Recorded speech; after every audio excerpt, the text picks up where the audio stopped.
Nifty की daily analysis में बहुत बहुत स्वागत है।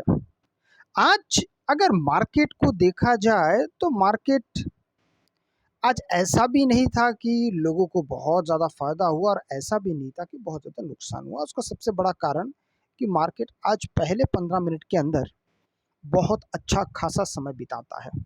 हाँ, एक वक्त ऐसा आता है जब ऐसा लग रहा था कि शायद एक बड़ा ब्रेकआउट हो, लेकिन आप अगर फर्स्ट कैंडल मतलब मैं टेक्निकल बात कर रहा हूँ, फर्स्ट कैंडल के हाई को देखेंगे तो सिर्फ एक ही कैंडल ऊपर गया था और फिर मार्केट में उसके बाद से फिर डाउनफॉल आना शुरू हुआ। तो कुल मिला के जो हम जिस प्राइस एक्शन को सबसे ज़्यादा बेहतर मानते हैं ब्रेकआउट के समय पे, तो वो ब्रेकआउट आज होते होते रह गया है। लेकिन अगर ओवरऑल मार्केट की बात करें तो आज मार्केट ठीक ठाक था, बहुत अच्छा नहीं बहुत बुरा नहीं। लेकिन एक बात यहाँ पर अब दिखाई दे रही है, समझ में आ रही है, और वो क्या चीज़ है। थोड़ा सा मार्केट के इस रेंज को समझने की आप अगर कोशिश करते हैं तो आपको यहाँ पे देखिए क्या क्या दिखाई देता है और क्या क्या समझ में आता है। यहाँ पर अगर आप देखेंगे तो मार्केट कहीं ना कहीं इस प्रकार से एक लाइन ड्रॉ करता हुआ आपको नजर आ रहा है। ठीक है, इसको मैं दोनों तरीके से मैं आपको बताऊंगा। नीचे वाला तो ये हो गया और साथ में ऊपर वाले की हम बात करते हैं। ये ऊपर वाला जो ट्रेंड लाइन जो बन रहा है वो कुछ इस प्रकार से बनते जा रहा है। ठीक है, अब इसको अगर आप थोड़ा सा ध्यान से देखते हैं तो हमें ये समझ में आता है कि मार्केट पिछले 2 दिन से, अगर मैं 2 दिन की बात करता हूँ तो पहला दिन 13 तारीख, दूसरा दिन 14 तारीख, तो 2 दिन में मार्केट कुछ इस प्रकार से एक जगह पे आने की कोशिश कर रहा है और ये समय के साथ धीरे धीरे ये जगह छोटा होते जा रहा है। इसलिए इस प्रकार का आपको एक ट्राइंगल दिखाई दे रहा है। याद रखिएगा, ऐसे ट्राइंगल्स बहुत बार हमारे लिए अच्छे रिटर्न्स या यूँ कहूँ तो मैं नतीजे लेके आते हैं, खासकर इस प्रकार का। ठीक है, ये डिसेंडिंग ट्रायंगल है क्योंकि मार्केट ऊपर से लेके नीचे आया, फिर यहाँ पर एक ट्रायंगल बना। इसका विपरीत एक असेंडिंग ट्रायंगल होता है, मार्केट ऐसे ऊपर जाता है फिर एक ट्रायंगल बनाता है और फिर मार्केट ज़्यादातर मार्केट वहाँ से फॉल करता है। और इसमें ज़्यादातर मार्केट जब यहाँ पे ब्रेकआउट होता है तो मार्केट ऊपर की दिशा में जाने की कोशिश करता है। ये तो हो गया एक आपको यूँ कहूँ तो मैं एक थियोरेटिकल नॉलेज। लेकिन मार्केट को कभी भी अपने थियरी के पटल पर मत चेक करिएगा।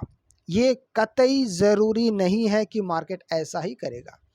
हमने कई बार ये भी देखा है कि मार्केट यहाँ से ब्रेकआउट दिया फिर मार्केट नीचे चला आया। तो इसका मतलब ये हुआ कि मार्केट हमेशा चार्ट्स को फॉलो नहीं करता है।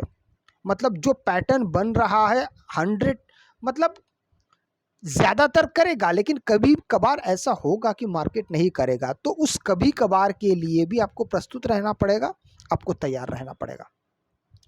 अब हम जो आपसे बात कर रहे थे कि मैं पिछले बार यही मैंने बात की कि मार्केट पिछले 1 या 4 तारीख से समझेंगे तो मार्केट लगातार नीचे गिरा।